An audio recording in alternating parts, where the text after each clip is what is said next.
Well, I talked about Ocarina of Time, so today we are going to take a look at Majora's Mask and look through some of the hardest glitches that Majora's Mask speedruns have to offer. And just on a side note, this is in no particular order, also no stale reference manipulation or SRM. So, besides that, let's get started. First on the list we have is Bank Clip, which is a trick used in any percent no major glitches to activate Index Warp, which, to make a long story short, unlocks all the owl statues. So, let's get into explaining.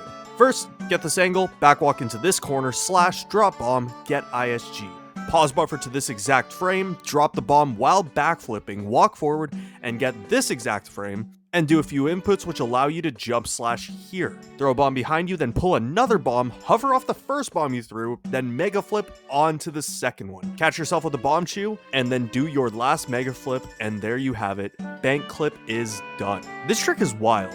So many frame perfect inputs and all that just after finishing the dreaded first cycle, which, if you don't know, is about 20 minutes of cutscenes. But speaking of soul-crushing parts of the run after first cycle, we have Swamp Gossips, which will allow you to warp to the Deku Palace early. After falling in this hole, you're going to drop a bomb, then throw one behind you, hover off the first one, then do another off the second one, use the Skulltula to do a third hover, and get on this tree branch. Afterwards, do a hover, a bomb chew hover, then our two last hovers, and then do 2 mega flips where you end up at Deku Palace. And I hate to break it to you, but that was the easy part.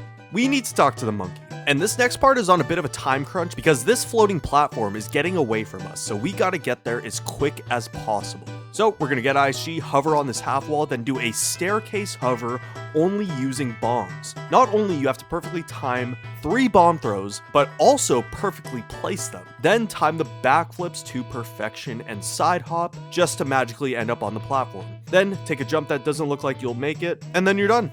So much that can go wrong. The second part is the hardest part in my opinion, but I thought I'd throw these together because they really work with one another. And now let's talk about the most infamous hyper-extended super slide, or HES, that Majora's Mask has, and that's Snowhead HES. I'm just gonna let it play out and explain it as best as I can. There's so much going on with RNG, the snow blowing, the timing of the snowballs, all that while holding ESS position, which if you're off by the tiniest amount, you'll drop it and basically have to start over. Runners also have to pause buffer to change the direction they're going, which sucks.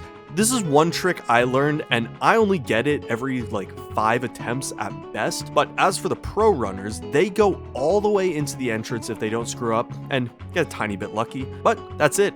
Easily the hardest trick in the run that just so happens to be pretty much mandatory for top runners because it saves over a minute compared to the alternatives. Now, this next one's honestly just a little bit fun. I don't think any world record has this trick in it, but maybe sometime in the future we'll see it. So instead of walking up and slashing the pirate to take the ladder, you HES all the way to the top. Start off by getting ISG, then do a hyper extended super slide. The video really doesn't do it justice, but these angles that you are going around are just insanely tight. But honestly, I just thought I would add this one to the list. And now we have the 100% category. And starting off with that, we have Hat Grotto. After killing the Hat, you want to get this angle and walk over to the wall, bonk it, get this angle, shield drop a bomb perfectly by, of course, pause buffering, then stop and pull another bomb in this perfect spot, turn left, then hover on this exact frame. Then do a recoil flip on this exact frame. Then we end up at a different part of Deku Palace. This just has too many parts to mess up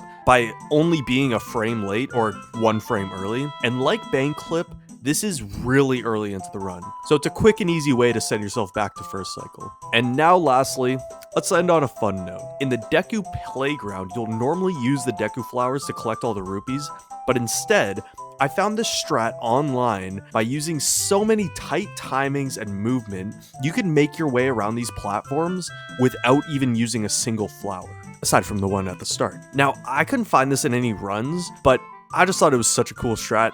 It was totally worth adding in my opinion. And, well, thanks for watching. I really hope you enjoyed. Let me know if I missed any glitches, and next week we're going to be talking about Wind Waker, so be sure to hit that subscribe button so you don't miss out. And as always, thanks for watching. See ya.